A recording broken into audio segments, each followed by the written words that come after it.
우리는 항상 하나님의 뜻을 궁금해합니다. 하나님께서 나를 향한 계획은 무엇일까? 하나님께서 지금 나를 통해서 하시고자 하는 것들은 무엇일까? 우리는 하나님께 기도하죠. 또 그런 것들을 기도할 때 어떤 식으로 그 하나님의 뜻을 구할 수 있습니까? 여러 가지 방식으로 하나님께서 말씀하시겠지만 가장 명확하고 확실한 것은 이 성경의 계시를 통해서 기록되어져 있는 이 하나님의 말씀을 통해서 하나님은 우리가 궁금해하고 또 우리가 꼭 알아야 되는 그 내용들에 대해서 이미 계시해 놓으셨죠. 그렇기 때문에 이 말씀을 통해서 하나님께서 우리에게 원하시는 것이 무엇인지, 하나님의 뜻이 무엇인지 우리는 충분히 알 수 있습니다. 데살로니가 전서 5장 16절에서 18절에는 하나님의 뜻이 너희를 향하신 그리스도 예수 안에서 너희를 향하신 하나님의 뜻이 이것이다라고 분명하게 이야기를 하고 있습니다. 그것은 무엇이냐면 항상 기뻐하라, 쉬지 말고 기도하라, 범사에 감사하라. 이것이 그리스도 예수 안에서 너희를 향하신 하나님의 뜻이니라라고 이야기합니다. 하나님의 뜻은 무엇이냐면 우리가 항상 기뻐하는 거예요. 항상 기뻐하고 쉬지 말고 기도하고 범사에 감사하는 거죠. 항상 기뻐하고 범사라는 것은 모든 일에 감사하라는 것인데 그것은 무엇이냐면 우리가 행복하기를 원하신다는 거죠. 우리가 기쁘고 감사하고 또 그 하나님과 쉬지 않고 기도하면서 그분과 교제하기를 원하는 것이 하나님께서 우리를 향하신 뜻이다라고 이야기를 하고 있습니다. 우리는 이런 말씀을 보면 혼란이 돼요. 그러니까 말씀은 너무나도 쉽고 분명하게 기록이 되어져 있는데 이것이 우리의 상황, 우리의 컨텍스트 안에 들어와 오게 되어지면은 이것이 우리 안에 부딪힘이 있게 되어지는 거죠. 분명히 하나님은 항상 기뻐하라고 했어요. 쉬지 말고 기도하라고 했습니다. 범사에 감사하라고 얘기했는데 그렇다고 하면은 그런 것을 할 수 있는 어떤 환경과 여건을 우리에게 허락해 주시면 좋은데 우리는 여전히 고통 가운데 있고 여러 가지 어려움들이 있는 것이죠. 그렇다고 하면은 우리는 고민할 수 있는 거죠. 하나님께서 말씀하신 것이 거짓인가? 하나님이 우리를 골탕 먹이시는 분이 아닌 걸 우리는 알죠. 십자가를 통해서 하나님은 자신의 아들을 우리에게 내어주실 정도로 우리 전부를 우리를 위해서 내어주시고 우리를 사랑하시는 분이죠. 그렇다고 하면 하나님의 뜻은 우리가 행복하길 원하시는 거고 또 항상 기뻐하고 항상 감사할 수 있도록 하기를 원하시는 것이고 그 행복의 길로 우리를 인도하고 계세요. 지금도 하나님은 어떤 일을 하고 계십니까? 우리로 하여금 진정한 행복을 찾도록 우리를 인도하시고 가르치고 말씀하고 계시는 거죠. 그렇다고 하면은 우리가 살아가면서 이해되어지지 않는 그 상황 속에서 우리는 어떻게 기뻐하고 감사할 수 있을까요? 오늘 등장하는 이 시편의 기자는요 다윗이에요. 이 시편 34편의 본문 앞에 표제가 쓰여져 있는데 뭐라고 쓰여져 있냐면 다윗이 아비멜렉 앞에서 미친 채 하다가 쫓겨나서 지은 시라고 이 시편을 소개하고 있습니다. 지금 이 표제는 이 괄호 안에 있는 이 표제는 이 시편이 쓰여진 상황을 소개하고 있는 거죠. 지금 어떤 상황이냐면 다윗이 이 아비멜렉 앞에서 미친 채 하다가 쫓겨나서 지은 시라는 거예요. 이게 구약의 언제 배경이냐면 사무엘상 21장과 22장으로 우리를 초대하고 있죠. 이 다윗은요 어떤 상황이 있냐면 자신을 죽이려고 하는 그 사울의 죽음의 위협을 받으면서 쫓기고 있습니다. 그는 너무나도 다급한 나머지 이 가드왕 아기스에게 피하게 됩니다. 이 가드는 이 블레셋의 성읍인데요. 지금 이스라엘과 다윗의 원수였어요. 얼마나 급하면 그 원수의 성읍으로 자신의 생명을 구걸하기 위해서 보존하기 위해서 도망을 가게 됐겠습니까? 근데 그곳에 갔을 때 이 다윗을 알아본 다윗은요 그 아기스의 신하들에게 발각이 되어집니다. 그 아기스의 신하가 왕 앞에서 말하기를 뭐라고 하냐면 이 사람이 바로 사울을 죽인 자는 천천히요 다윗은 만만이라고 했던 바로 그 다윗입니다. 지금 우리의 원수 그 다윗, 이 만만을 죽였던 그 원수가 지금 이 다윗입니다라고 이야기를 했어요. 분위기가 어떻게 됩니까? 바로 지금 완전히 전세가 역전이 되어져서 지금 이 다윗이 죽을 수 있는 이 블레셋 왕의 말 한마디에도 죽을 수 있는 그런 절박한 상황에 다다르게 된 거죠. 그때 이 다윗은 어떤 행동을 취합니까? 여러분이 만약에 누군가가 나를 정말 미워해서 정말 가고 싶지 않은 그곳까지 피해서 갔는데 거기서도 발각이 되고 조롱을 받고 이 죽음의 상황에 놓여지게 된다고 하면 어떻게 하시겠습니까? 이 다윗은요, 그 왕 앞에서 미친 척을 하기 시작합니다. 너무나도 절박한 나머지 살기 위해서 미친 척을 하기 시작하고 이 침을 수염에 흘리고 문에다 끄적거리면서 살기 위해서 몸부림을 치게 됩니다. 이 다윗이 누굽니까? 왕으로서 기름 부음을 받은 자인데 지금 자신의 자존심을 다 내팽겨치고 미친 척을 하고 정말 이 참혹한 이 행위는 결국 성공하게 되어지죠. 결국 다윗은요, 죽을 고비를 넘기고 도망을 칩니다. 그리고 그곳은 어디냐면 이 아둘람 굴로 피하게 되어집니다. 지금 이 다윗은요, 죽을 것과 같은 그런 상황에서 지금 도망을 가서 어디로 가냐면 이 아둘람 굴에 들어가게 된 거죠. 그곳에 가서 그는 그곳에 있는 사람들을 만나게 되죠. 거기 안에 있는 적지 않은 무리들을 만나게 됩니다. 이 다윗이 지금 자신이 도망하게 되어진 신세가 되어졌을 때 그의 형제와 그의 아비들도 완전히 역적의 집안이 되어서 그 아둘람 굴에 숨겨져 있던 것을 발견하게 되죠. 또 그곳에는 이 환난당한 모든 사람들, 또 빚진 자들, 마음이 원통한 자들이 그곳에 모여들어서 숨어서 생명을 유지하고 있었습니다. 그 사람들이 400명이나 되는 사람들이었습니다. 그리고 그곳에서 다윗은 그들의 지도자가 됩니다. 지금 만약에요, 지금 억울하고 정말 속상해서 쫓기는 그런 상황에서 이 아둘람굴로 간 거예요. 가가지고 거기서 그 사람들을 같이 원통한 억울한 사람들을 만나죠. 여러분들이 지금 그런 상황에서 지금 죽을 뻔한 거죠. 막 미친 척하고. 그러고 나서 간신히 살아서 거기 갔는데 거기 똑같은 처지의 사람들을 만나게 됐다고 하면 여러분들은 그들에게 어떤 말을 하겠습니까? 저는 제가 결혼하고 나서 배운 게 있어요. 죄송합니다. 여성분들에게는 남성분들 분명히 기억하시고 요것만 잘 외우면은 수많은 그 가정 위기를 넘길 수 있습니다. 따라 해볼까요? 진짜 정말이야 웬일이야 헐. 한번 따라해 볼까요? 남성들만 시작. 진짜 정말이야 웬일이야 헐. 아내가 무슨 말을 하든 계속 공감해 주는 거죠. 그냥 아내가 어제 길을 가다가 영등포에서 영희를 만났는데 영등포에서 영희를 만났어. 글쎄 막 얘기를 해요. 그러면 남자들은 보통 뭘 생각해요? 영희를 만났구나. 그래서 거기서 무슨 일이 있지? 지금 이 아내가 왜 영희를 만난 걸 나한테 이야기하지?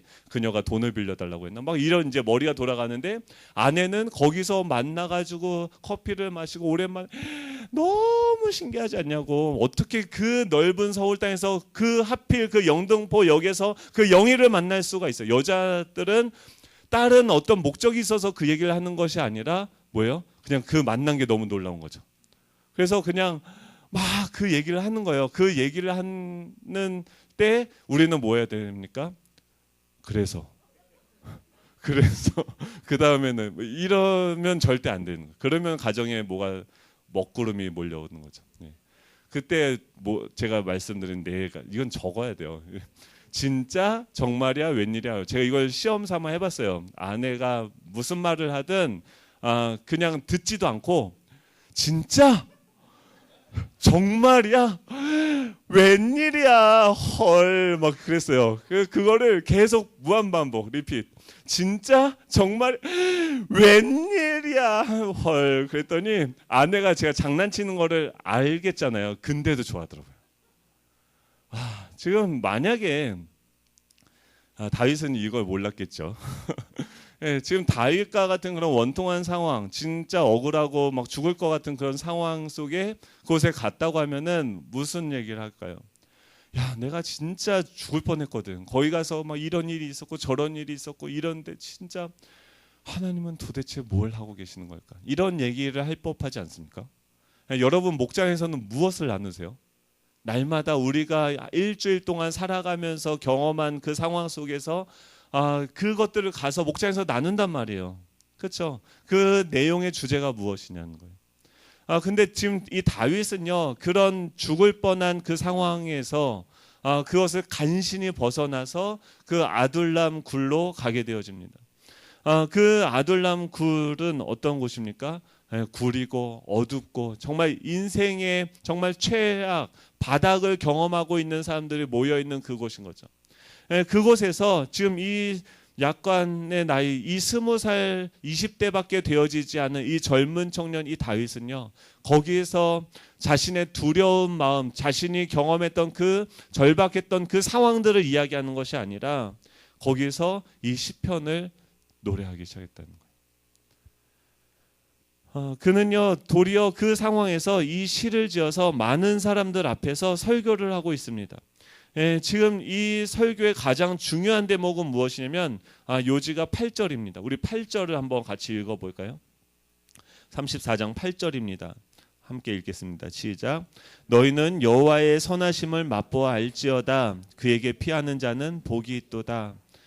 아멘. 지금 이 복이 있도다. 지금 여호와의 선하심을 맛보아 알지어다. 그에게 피하는 자는 행복할 것이다 라고 얘기하는 거예요. 그에게 피하는 자는 복이 있다라고 얘기하는데, 여기서 복이 있다라는 이 히브리어는 행복하다는 거예요. 지금 여호와의 선하심을 여러분 지금 원통에서 억울해서 정말 인생의 최악을 경험하십니까? 그것을 피해서 이 아둘람 굴에 와서 여러분들이 있습니까? 여러분 여호와의 선하심을 맛보아 아십시오. 여호와께 피하는 자는 복이 있습니다 라고 지금 이 다윗은요, 그 상황에서 이 하나님의 말씀을 선포하는 거예요. 여호와께 피하는 게 지금 억울하고 원통하고 가난하고 애통해서 여호와께 피했는데 그 자가 행복하다는 거예요. 다윗은 계속해서 뭐라고 얘기하면 9절에 보면 선하신 여호와를 경외하는 자에게는 결코 부족함이 없다라고 얘기해요. 선하신 여호와를 경외하는 자에게는 결코 부족함이 없다라고 얘기하고, 젊은 사자가 궁핍하여 줄일 수 있을지는 몰라도 여호와를 찾는 자는 결코 모든 것에 부족함이 없다라고 이야기하는 거죠. 지금 이 다윗은요, 지금 그 상황에서 지금 뭐라고 얘기해요? 여호와께 내가 피하게 되어졌는데 나는 행복하다. 그 하나님의 선하심을 맛보아 알기를 원한다. 그것으로 그 길로 하나님은 지금 우리를 인도하셔서 지금 이곳으로 하나님께서 인도하셨고 함께 하시다는 거죠. 그리고 그 하나님을 찾는 자에게는 부족함이 없을 것이다 라고 이 다윗은 선포하고 있다라는 것입니다. 이 기독교 신앙에서요, 가장 치명적인 오해는 무엇이냐면 이 하나님에 대한 오해인 것입니다. 사람들은요, 계속해서 이 성경에서 이야기하시는 지금 우리 가운데 계신 하나님은요, 우리를 한 번도 떠나신 적이 없어요. 한 번도 우리를 포기하지 않으셨습니다. 하나님은요, 여전히 선하시게 우리를 인도하고 계세요. 근데 그 하나님이 우리 가운데 계신데 우리는 자꾸 누굴 바라봅니까?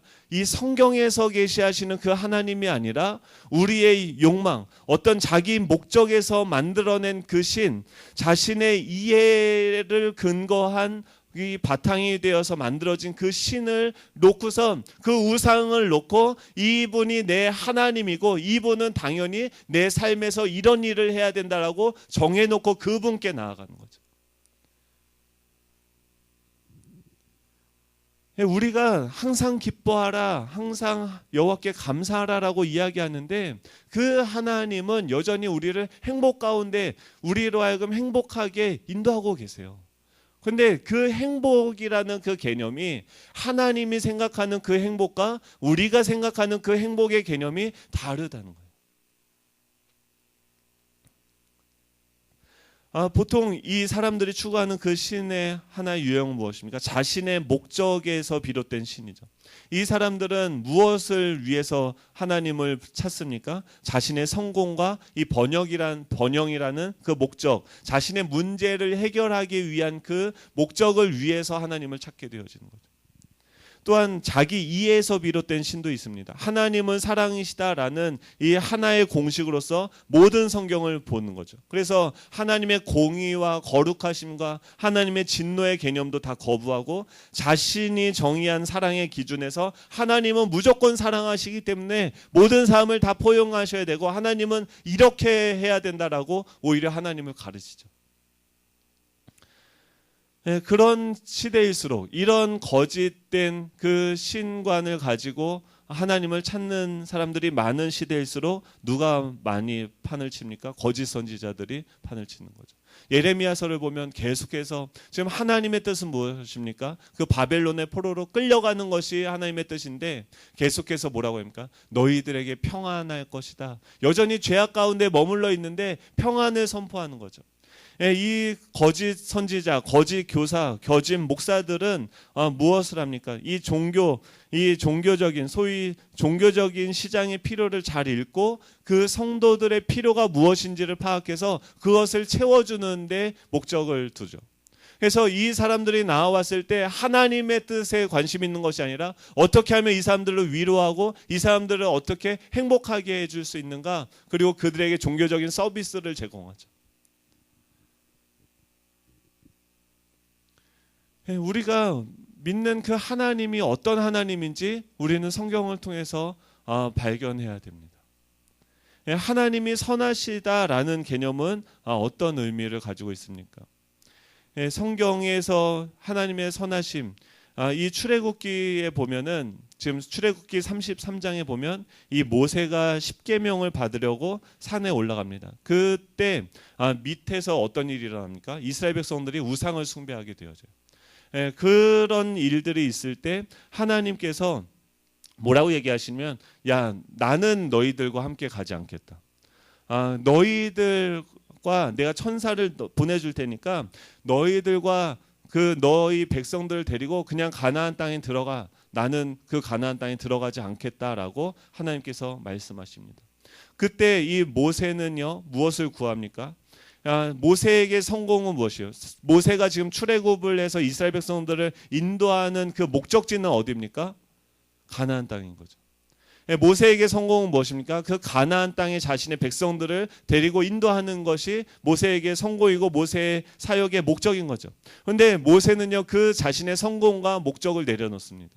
그리고 무엇을 하나님한테 구하냐면 하나님께서 친히 함께 가시는 길이 아니면 자신도 가지 않겠다라고 이야기를 합니다.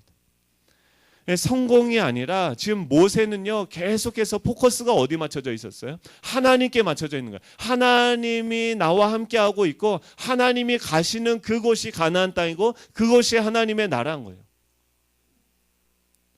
지금 이 모세는요 다른 어떤 목적을 성취하기 위해서 하나님을 이용하는 것이 아니라 자신의 어떤 이해에 비롯된 그 하나님을 만들어내는 것이 아니라 지금 그곳에 계신 하나님께 자신을 맞추어 가는 거죠. 이 하나님이 그곳에 가시지 않는다고 했을 때 자신의 목적과 성공을 다 내려놓습니다. 그는 그와 함께 가시겠다라는 그 하나님의 응답을 받은 후에 뭐라고 기도하냐면 원컨대 주의 영광을 내게 보이소서라고 기도해요. 이 모세는 뭘 기도합니까? 지금 이런 기도회에 와서 무엇을 기도하냐면 주의 영광을 내게 보이소서라고 기도를 합니다. 그때 하나님께서 어떻게 응답하십니까? 출애굽기 33장 19절의 말씀입니다. 한번 우리 한번 찾아볼까요? 출애굽기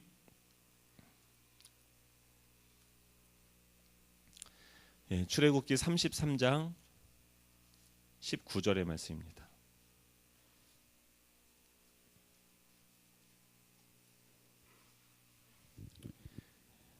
같이 한번 읽어보겠습니다. 출애굽기 33장 19절 시작. 여호와께서 이르시되 내가 내 모든 선한 것을 내 앞으로 지나가게 하고 여호와의 이름을 내 앞에 선포하리라.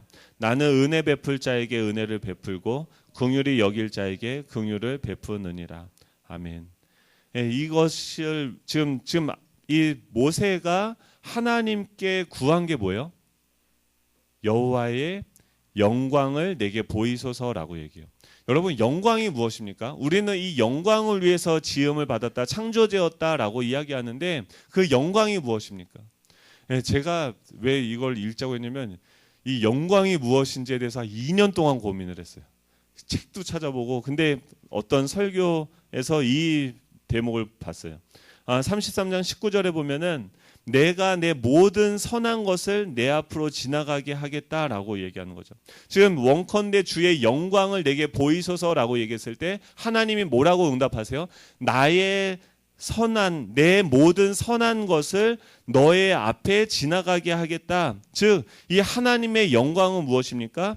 당신의 영광은 이 당신의 모든 선한 것, all my goodness, 이 하나님의 선하심은 이 하나님의 모든 선하심. 그러니까 지금 우리가 하나님은 선하십니다라고 얘기했을 때 그 선하시다라는 그 개념은 무엇입니까? 그냥 여러 가지 하나님의 속성 중에 하나로서 착하고 선하신 그런 의미를 얘기하는 것이 아니라 선하신 하나님이라는 것은 그 하나님의 영광스러운 하나님의 전체적인 그 속성 전부를 이야기하는 거죠. 그러니까 하나님 자신이 선하심이라는 거예요. 하나님의 영광을 보여달라고 하는 것은 하나님의 영광은 무엇입니까? 하나님의 하나님 되심을 알게 하는 것이고 하나님의 하나님 되심을 아는 것이 여호와의 그 선하심을 맛보아 아는 거라는 거예요.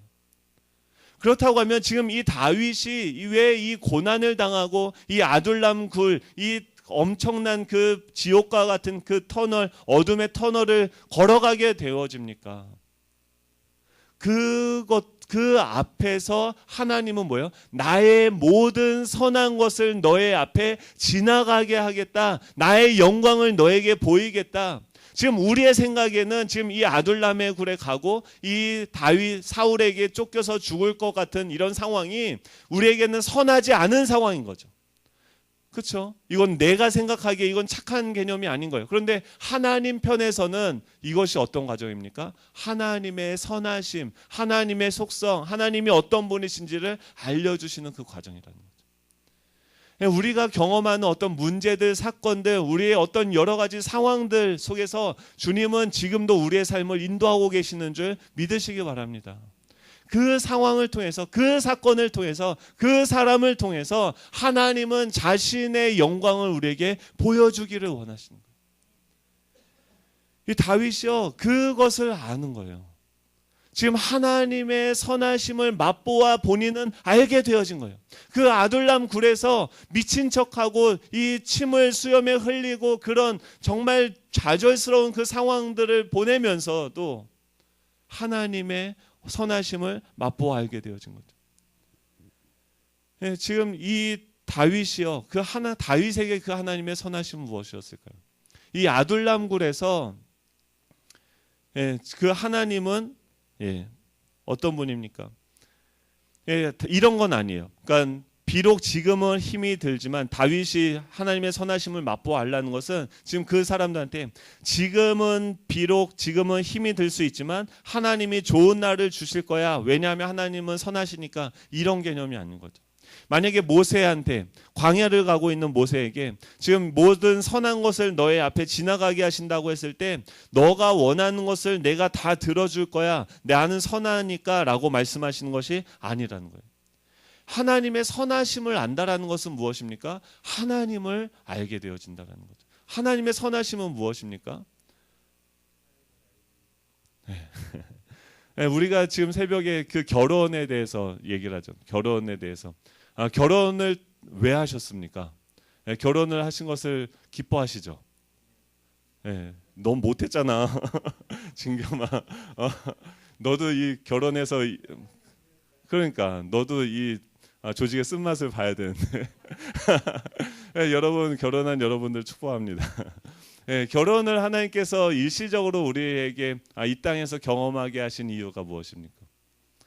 결혼을 하면은 저는 여보 미안한데 결혼하면은 그럴 줄 알았어요. 다른 여자들이 지나갈 때 눈에 들어올까요, 안 들어올까요? 결혼하고 나면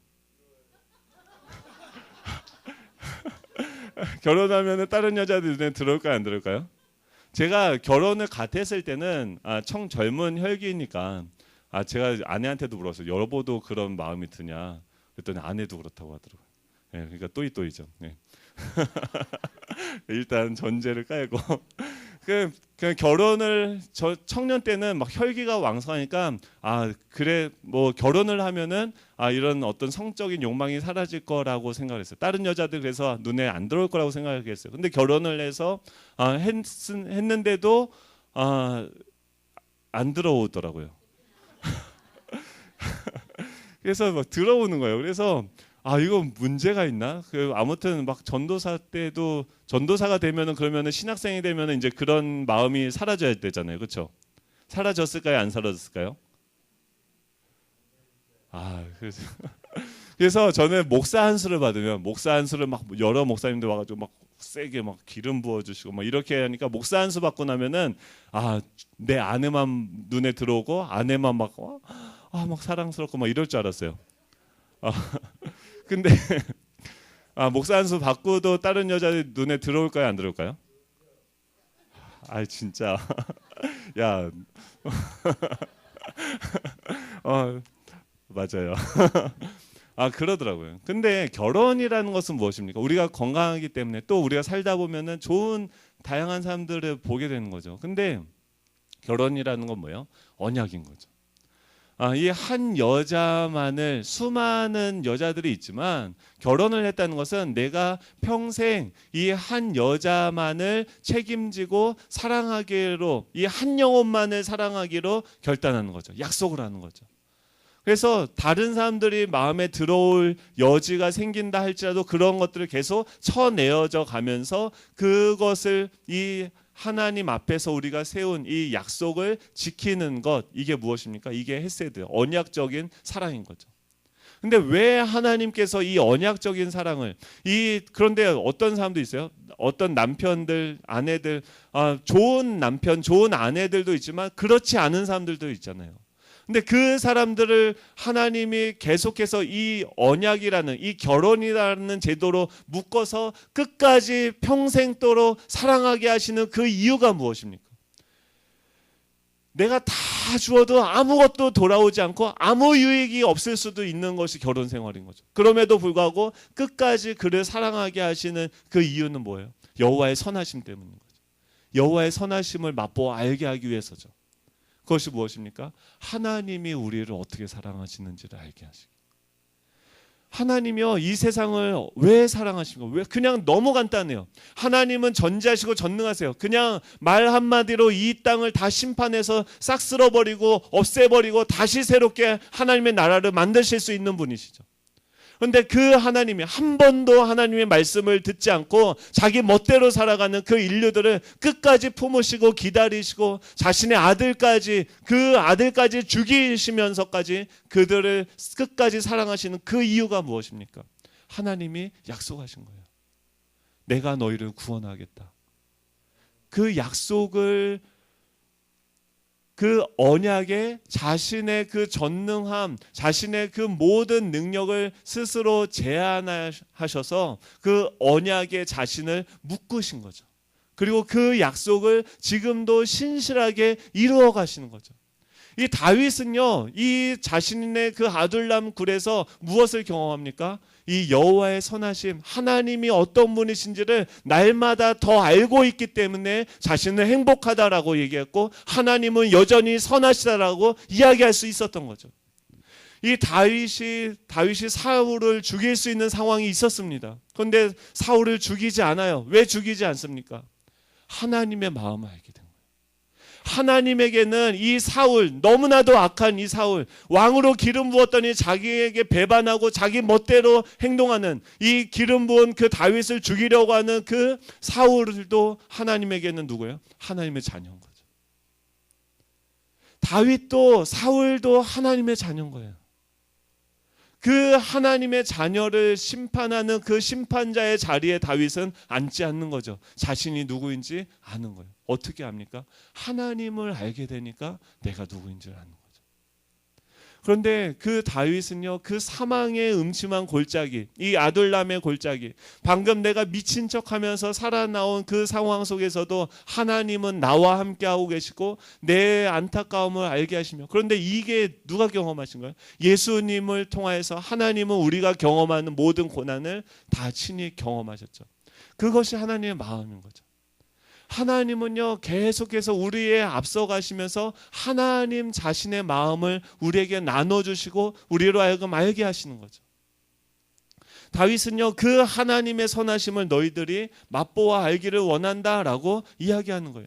그 가장 지독한 그 어둠이 내려져 있는 그 아둘람 그 공동체 안에서 그 굴 속에서 이 다윗은요 하나님의 얼굴의 광채를 보게 되어지고 그분의 빛된 이 복음을 선포하기 시작하는 거죠. 이것이 중요합니다. 우리가 있는 그곳에서 우리는 어떤 존재라는 거예요. 왕 같은 제사장으로서 지금 이 어둠 가운데 빛으로서 존재하는 것이 바로 저와 여러분인 줄 믿으시기 바랍니다. 그 상황에서 다윗은 어떻게 합니까? 우리 1절이죠. 1절 우리 1절 2절 우리 한번 같이 읽어볼까요? 시편 34편 1절 2절이죠. 같이 읽겠습니다. 시작. 항상 송축하며 내 입술로 항상 주를 찬양하리이다. 내 영혼이 여호와를 자랑하리니 공고한 자들이 이를 듣고 기뻐하리도다. 다윗이 지금 뭐라고 얘기하면 지금 다윗이 아비멜렉 앞에서 미친 채다 쫓겨나서 지었는데 그 상황에서 뭐라고 얘기하면 내가 여호와를 항상 송축하며 내 입술로 항상 주를 찬양하리이다라고 얘기해요. 하나님은 그 상황에서도 우리의 찬양을 받기에 합당하신 분인 거예요. 이 다윗은요 거기서 이 찬양이라는 단어 바라크는요 무엇이냐면 이 바라크의 주어가 하나님일 때는 복을 주시다라는 거예요. 근데 이 주어가 인간이 되어졌을 때는 그것이 찬양하다가 되어져요. 그 찬양은 무엇입니까? 하나님이 우리를 위해서 행하신 그 일들을 내가 하나님이 주신 그 복을 내가 받음으로 말미암아 그 복을 주신 하나님은 위대하십니다. 아름다우십니다. 받은 것을 감사하고 기뻐하며 올려드리는 것이 바로 찬양인 거죠. 이 다윗은요 그 절체절명의 상황에서 하나님이 나에게 주신 것이 무엇인지 하나님께서 나를 인도하시는 그 궁극적인 목적지가 어디인지 그것을 알기 때문에 그 하나님의 속성을 찬양하게 되는 거죠. 지금 우리가 이 기도에 와서 무엇을 해야 됩니까? 맞아요. 우리 정말 힘들고 원통한 마음들이 있죠. 그 상황에서 맞아요. 우리의 마음을 위로해주는 찬양들 우리의 속상함들을 같이 공감해주는 찬양들 필요합니다. 근데 그거보다도 더 근본적인 우리 영혼이 어떻게 해요? 하나님을 찬양하는 거예요. 항상 기뻐하라, 범사에 감사하라. 그 하나님의 말씀이 진리라는 거예요. 그 하나님의 존재의 속성을 우리가 붙잡고 그분께 나아가고 그분의 이름을 높일 때 우리의 영혼이 살아나고 우리의 마음이 회복이 되어지고 우리의 생각, 이 부정적이고 절망적이고 죽을 것 같은 그 생각들의 변화가 일어나는 거죠. 성령이 우리의 생각들을 지배하기 시작하는 거죠. 우리의 몸에 모든 묶여있는 질병과 그 모든 연약함들이 회복되어지고 다시 일어날 수 있는 힘이 생기기 시작하는 거죠. 언제요? 우리 가운데 계신 그 하나님의 선하심을 찬양할 때요. 내 영혼이 여호와를 자랑하리니 지금 이 다윗은요 찬양하고 이제 그 영혼이 하나님을 자랑하는 거죠. 공고한 자들이 이를 듣고 기뻐하니라. 근데 지금 이 다윗이요 그 가운데서 하나님을 찬양하고 그 영혼이 하나님을 자랑하는데 그 주변에 있는 사람들이 이 다윗을 알잖아요. 지금 우리가 어떤 상황인지 알잖아요. 지금 이 다윗이 어떤 상황을 경험하고 지금 여기에 쫓겨나서 왔는지 아는데 그럼 그가 복음을 선포하고 하나님을 찬양하는 그의 모습을 보고선 어떻게 됩니까? 그 옆에 있는 공고한 자들이 이를 듣고 기뻐하니이다.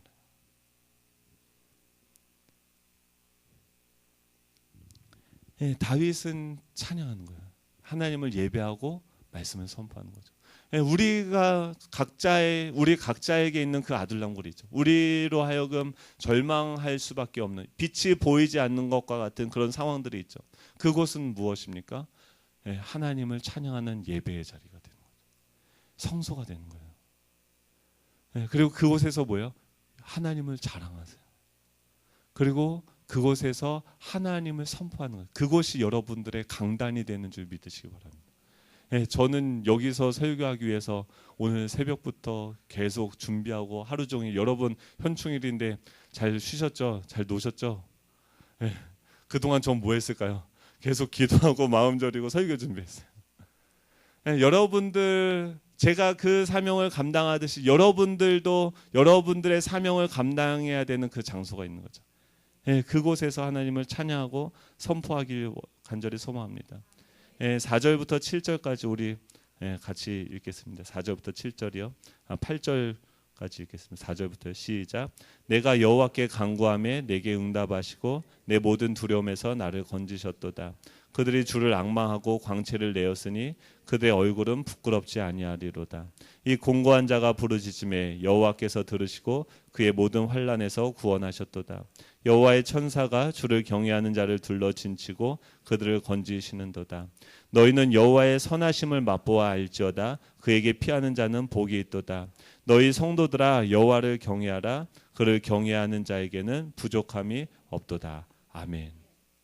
다윗은요 4절부터 7절까지는 대꾸법으로 표현하는데 과거에 경험했던 하나님, 그러니까 내가 여호와께 간구하며 내게 응답하시고 내 모든 두려움에서 나를 건지셨도다라고 얘기해요. 과거에 자신의 삶 속에서 경험했던 그 하나님을 기억해냅니다. 그리고 5절에서는 미래에 하나님께서 행하실 일, 저희가 주를 앙망하고 광채를 입었으니 그의 얼굴이 영영이 부끄럽지 아니하리로다. 지금은 내가 미친 척하고 이러고 있지만 하나님께서 우리를 영원토록 부끄럽지 않도록 그 부활하신 주님, 첫 번째 부활의 열매로서 우리의 소망이 되어주신 그 예수 그리스도처럼 우리도 영원한 그 부활의 몸을 입고 영원토록 하나님을 즐거워하며 기뻐하는 그런 존재가 될 것이다라는 것을 이 먼 미래를 바라보면서 이 과거에 일하셨던 그 주님, 십자가에 우리를 위해서 예수 그리스도를 내어주셨던 그 주님, 우리를 구원하신 그 주님, 장래에 하나님의 나라를 완성하셔서 그 영원한 나라를 우리로 하여금 상속하게 하실 그 주님이,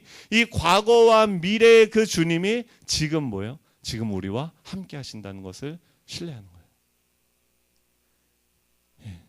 계속해서. 그리고 어떻게 합니까? 여호와의 사자가 주를 경외하는 자들을 둘러 진치고 저희를 건지시는도다. 주님의 군대가 우리를 둘러싸서 지금도 우리를 보호하고 있고, 주님이 허락하지 아니하면 죽지 않는 거예요. 예수님을 죽이려고 그 수많은 바리새인과 서기관들이 와서 죽이려고 했어요. 근데 그때도 하나님의 때가 되지 않았기 때문에, 하나님이 허락하시지 않았기 때문에 예수님을 죽일 수 없었죠. 예수님은 그런 것들을 두려워하신 것이 아니라 그 안에서도, 적들 앞에서도 하나님과 교제하며 그 상황들을 나아가고 거기서 하나님의 말씀을 선포함으로써 하나님의 나라가 그 땅 가운데 임하게 하시는 그 사역을 감당하신 거죠.